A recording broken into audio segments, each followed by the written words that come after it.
Grouping gives us the ability to manipulate multiple objects in one operation.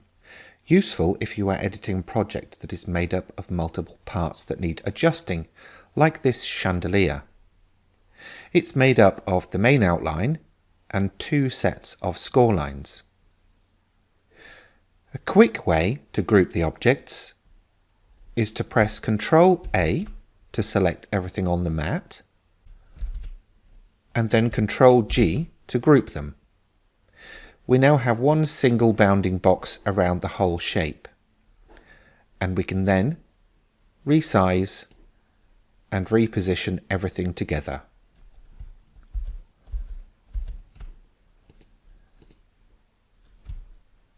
To ungroup, Ctrl, Shift and G is the shortcut, and that will ungroup everything.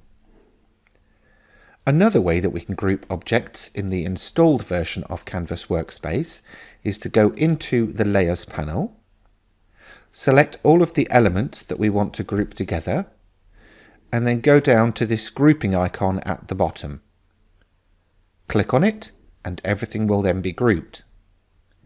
In addition, in the installed version of Canvas Workspace, we can rename a group by clicking on the title and typing in the name that we want to give it. Press Enter to set that in place. We can also hide and show and lock groups, which is handy if we are working with multiple objects on the mat and we don't want to select it by accident.